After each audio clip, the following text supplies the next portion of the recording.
Oke, selamat jumpa dengan saya, Andika Bagus Wicaksono, salah satu kandidat dari QA Engineer di Jackpad. Jadi ini versi interview. Sedikit memperkenalkan diri, nama saya Andika Bagus Wicaksono, saya berasal dari Salatiga. Saat ini saya bekerja di PT Formulatrix Indonesia sebagai QA Engineer. Eh, Tanggung jawab saya di Formulatrix selama ini adalah membuat test case, sebelum membuat test case saya tentu membaca dokumen requirement, kemudian kita berdasarkan dokumen yang ada itu kita analisa kebutuhan testingnya apa saja, kemudian kita breakdown seperti apa test case yang akan mungkin diperlukan dalam testing, kemudian setelah selesai itu kita akan membuat atau mengenerate test case-nya. Baik, di video interview kali ini seperti yang berdasarkan PDF yang dikirimkan, ada dua hal, yaitu tes demo dan general question. Nah, di sini saya akan coba untuk menjawab dulu pertanyaan-pertanyaan umum mengenai QA testing dan QA analis. Baik, saya akan jawab pertanyaan satu persatu. Ada 8 pertanyaan di sini. Yang pertama adalah apa itu QA dan sebenarnya apa yang dilakukan oleh seorang QA. Baik, QA saya akan coba pemahaman yang saya bisa saja. QA adalah atau berdasarkan penjelasan dari quality assurance atau penjamin kualitas sebenarnya. Jadi QA itu adalah apa ya ibaratnya penjaga terakhir untuk sebuah stabilitas dari software yang sedang di-develop. Jadi penjaga terakhir dari kualitas program itu ada di tangan QA. Nah, apa aja yang dikerjakan oleh seorang QA? Ya, mulai dari perancangan test case, kemudian analisa kebutuhan, kemudian misalnya lagi membuat test case yang harus disiapkan berdasarkan kebutuhan yang sudah di generate seperti itu. Kemudian ada juga, nah dari test case itu nanti maka akan bisa kita dapatkan kira-kira ini sudah sesuai dengan kebutuhan atau belum. Artinya berdasarkan test case yang kita buat itu nantinya, apakah kira-kira software ini sudah cukup belum sih gitu. Nah, itu ada di tangan QA. Apakah software ini sudah layak rilis atau belum sih? Nah, itu di tangan QA. Apakah software ini sudah bisa kita publish seperti itu secara baik secara beta maupun secara full ataupun secara ini harus dites lagi atau harus kembali ke development cycle. Nah, itu berdasarkan QA testing itu sendiri dan itu merupakan tanggung jawab dari QA itu. Nah, kemudian apa sih yang membedakan antara QA analyst dan QA engineer? Oke, QA engineer. QA engineer ini lebih kepada orang-orang yang membuat test case-nya dan menjalankan test case yang dia buat. Sedangkan QA analis ini lebih kepada yang menganalisa kebutuhan QA, misalnya dibutuhin apa aja sih kira-kira, oh ini butuh strength test, ini butuh ad hoc, ini butuh misalkan lifetime, ini butuh macam-macam. Nah, itu akan dianalisa oleh QA analis. Nah, engineer sendiri tugasnya ngapain? Mendevelop berdasarkan kebutuhan yang diberikan oleh QA analis. Misalkan, oh ini butuh QA ini ya, kita buatkan testingnya. Itu dilakukan oleh engineer. Dibuatkan testingnya, dieksekusi testingnya itu oleh QA engineer. Kemudian ekspektasi apa yang saya harapkan untuk bekerja di Jakpet? Tentunya ada pengalaman baru yang saya dapat, ada teman-teman baru yang saya dapat, itu hal yang umum. Tapi yang jelas saya merasa di luar perusahaan Formulatrix atau di luar perusahaan tempat saya bekerja saat ini masih banyak hal yang bisa saya pelajari di bidang QA testing itu sendiri. Mungkin bisa belajar API, mungkin bisa belajar testing antar platform dan sebagainya. Nah, itu yang selama ini mungkin belum saya dapatkan di Formulatrix karena di Formulatrix sendiri kita lebih fokus kepada manual testing dan pembuatan test case skenario. Jadi posisi saya di Formulatrix seperti itu kurang lebih. Baik, bagaimana saya menjelaskan secara profesional pengalaman sebagai seorang QA engineer. Oke, sama seperti yang sudah pernah saya sampaikan di waktu interview pertama, sebelum saya di Formulatrix, saya bekerja sebagai automation tester di BCA. Sebagai automation tester, saya membuatkan skrip untuk menjalankan sebuah program secara otomatis berdasarkan permintaan dari requirement yang diberikan ke kita. Jadi QA, jadi kita ada salah satu fase dalam testing cycle itu yang disebut dengan user acceptability test atau UAT. Nah, di UAT ini biasanya kebutuhannya di-develop oleh teman-teman analis. Nah, mereka yang menjabarkan kebutuhannya. Nah, kita sebagai pembuat script code gitu atau membuat source code, kita berdasarkan flow yang diberikan oleh analis, kita hanya membuatkan code-nya saja seperti itu. Kemudian kita juga yang menjalankan code yang sudah dibuat. Nah, nanti nilai-nilai yang perlu diinput akan dibuat di sebuah data tabel. Nah, di data tabel itu nanti yang akan kita gunakan sebagai testing. Itu ketika saya di BCA. Jadi kurang lebih saya lebih banyak di otomasinya di BCA. Nah, sedangkan di Formulatrix ini sedikit berbeda karena saya yang mendevelop kebutuhannya, saya yang mendevelop menganalisa kira-kira butuh apa aja di sini begitu. Kemudian kita juga yang membuat test case yang kita bikin, kita jalankan juga di situ. Kemudian kita membuat dan kita mengeksekusi test case yang sudah kita buat. Maksudnya seperti itu. Dan kemudian pertanyaan yang berikutnya, automation tools apa yang pernah saya gunakan, bagaimana menggunakannya, dan mengapa menggunakan tools ini. Baik, otomasi yang kami gunakan oleh perusahaan BCA pada waktu itu adalah HP UFT KTP. Ini sebuah software dari HP yang lisensinya harus dibeli oleh perusahaan pada waktu itu, jadi ini program berbayar. Kenapa pakai? Ini tentu kebijakan perusahaan pada waktu itu kita menggunakan ini.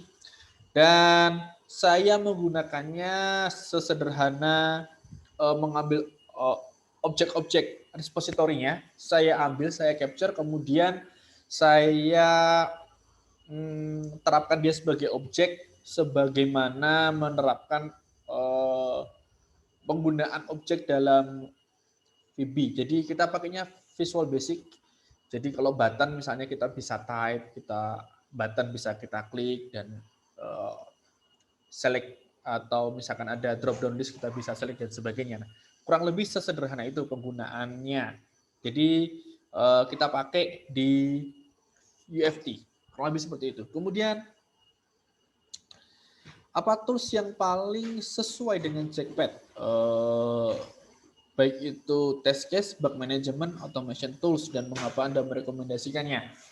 Baik, sejauh ini tools yang saya tahu itu TestLink untuk penggunaan test case-nya. Jadi reporting bug-nya sudah sangat lengkap di TestLink. Selama ini di Formulatrix kita gunakan itu. Kita pakai TestLink ya. Jadi kita bikin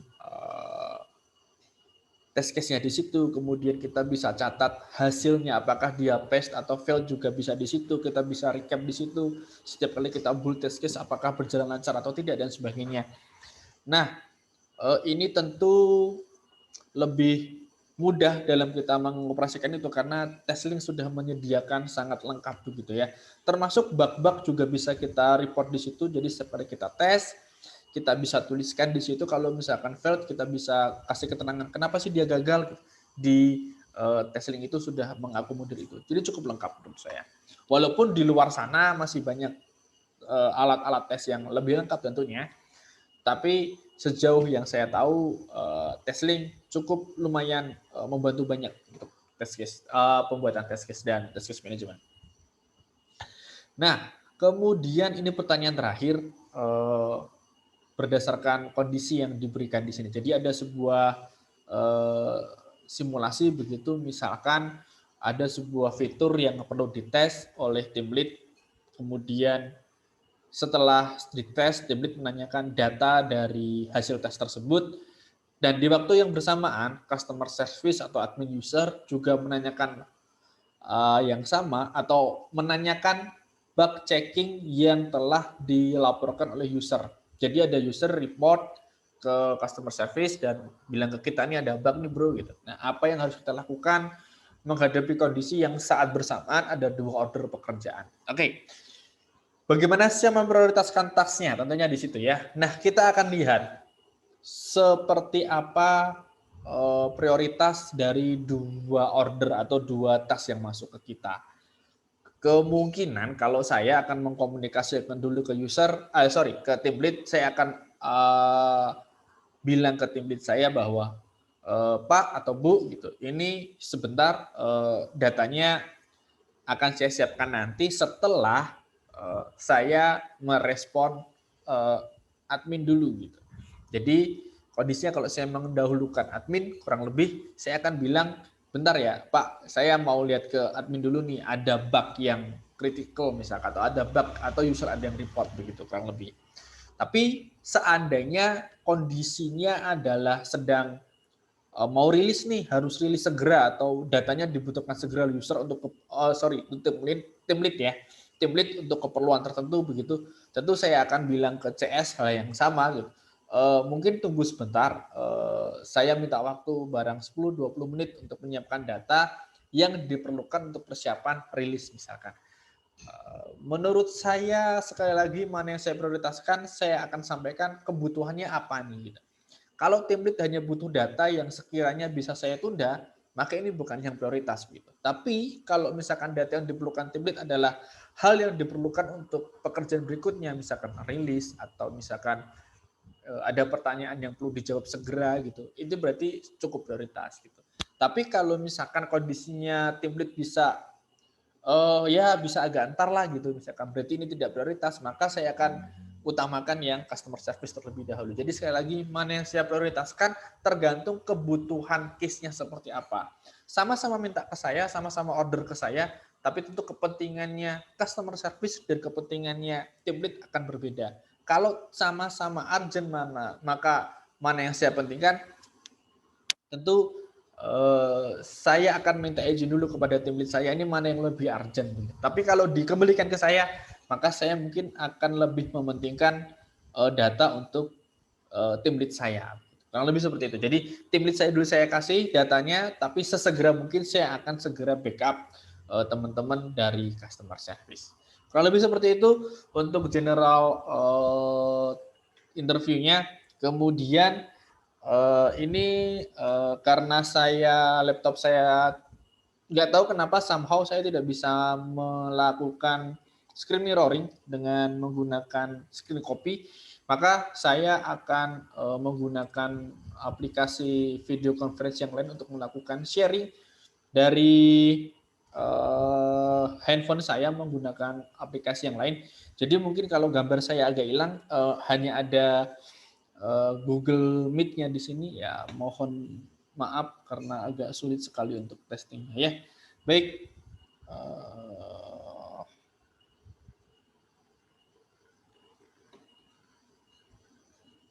oke, sepertinya bisa seperti ini. Tapi sebentar. Oke, segini cukup ya. Share. Ya, sebegini cukup membantu. Ya. Ya, walaupun agak nge-lag dikit ya.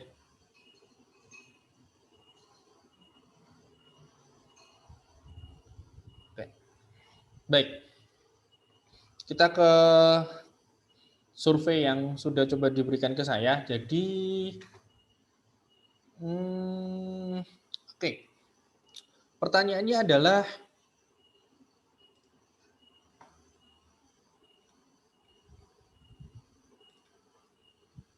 ya, pertanyaannya adalah sebentar.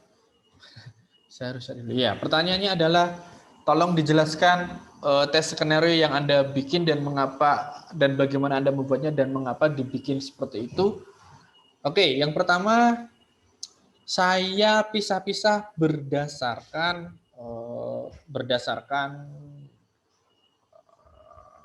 jenis-jenis inputan atau jenis-jenis responden atau jenis-jenis pertanyaan yang diajukan kepada responden.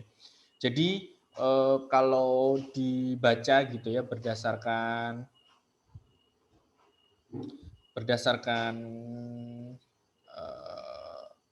jenis-jenis pertanyaan yang diajukan itu jenisnya ada misalkan kayak single user, single answer, kemudian multiple, kemudian macam-macam. Nah, jadi gini, mohon maaf saya tidak bisa melakukan share screen. Jadi saya mungkin cerita saja secara sederhana. Saya melakukan pemisahan berdasarkan jenis-jenis pertanyaan atau survei yang diajukan. Mohon tunggu sebentar, saya sedang mencari ada file yang perlu saya buka dulu. Mohon ditunggu sebentar. Dan mohon maaf, ini karena tidak bisa, mungkin saya stop sharing aja. Saya akan share screen file yang lain habis ini. Mohon tunggu sebentar.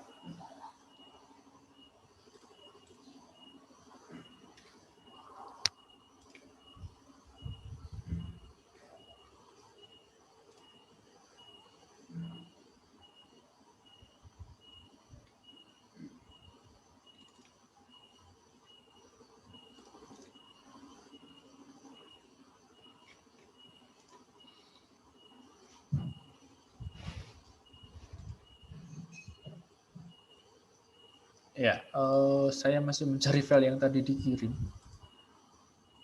Oke, ini. Ya. Oke, saya akan cerita saja. Jadi di Jackpot atau di aplikasi Jackpot itu ada berbagai macam jenis pertanyaan yang diajukan ke user. Nah, saya hanya memilah-milah berdasarkan jenis pertanyaan yang diajukan kepada user. Misalkan ada single answer, kemudian multiple answer, kemudian priority, kemudian ada grid, ada skill, ada open end, dan juga action. Nah, dari masing-masing, atau ada 7 jenis pertanyaan. Dari masing-masing ini tentu punya beberapa kemungkinan. Nah, dari kemungkinan-kemungkinan yang muncul inilah saya mencoba membuat test case-nya. Jadi misalkan untuk yang single answer, bisa jadi user nggak menjawab, udah memilih next misalnya, atau menjawab satu kemudian memilih next. Nah, jadi yang mana yang responnya user memilih satu jawaban kemudian disubmit, dan yang tidak seperti apa, itu saya bikin test case-nya. Kemudian kalau yang multiple answer sama juga, kalau nggak milih gimana, kalau nggak milih sama sekali gimana, kalau milih satu gimana, milih dua gimana, dan seterusnya, saya buat test case-nya. Kemudian kalau misalkan ada syarat yang harus dipenuhi, misalnya user diminta memilih 2 dari 5 atau 3 dari 5 gitu, maka akan ada kondisi lain di dalam aplikasi itu. Nah, test case-nya juga saya buat di situ. Kalau kurang gimana, kalau lebih gimana gitu. Saya buat test case-nya berdasarkan kebutuhan itu. Priority pun sama, juga ada kemungkinan misalkan user memilih lebih dari satu begitu, atau memilih lebih dari jawaban misalkan. Nah, itu saya buat test case-nya. Jadi kemungkinan efektif aktivitas user di dalam melihat itu saya buatkan test case-nya. Kurang lebih begitu. Begitupun dengan hal-hal yang lain. Namun sepertinya ada beberapa yang belum sempat saya bikin test case-nya, tapi kurang lebih gambaran saya melihat itu seperti itu. Skill, gimana kalau user langsung skip begitu saja, saya buat test case-nya. Kurang lebih seperti itu. Termasuk juga open end, gimana kalau user nggak mengisi sama sekali atau ngisi tapi ngaco gitu. Itu juga kita buat test case-nya di situ.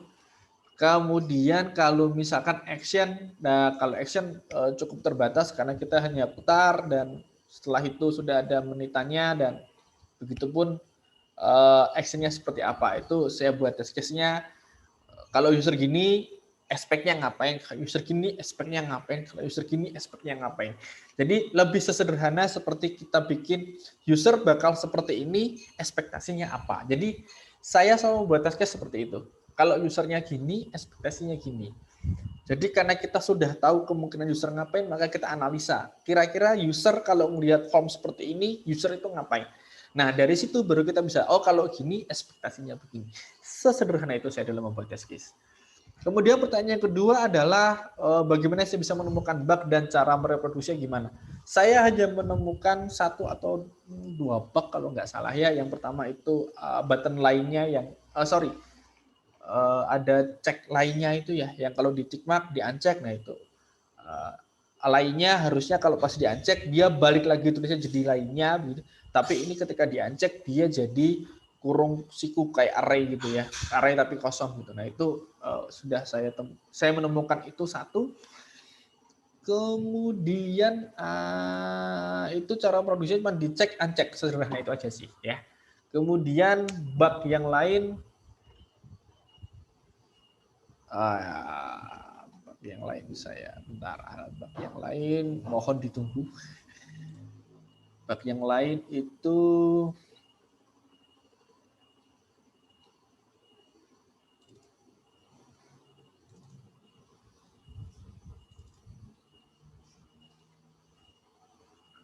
mohon tunggu sebentar ya. Saya hanya menemukan dua bab, tapi kurang lebih nggak jauh beda sih. Oke.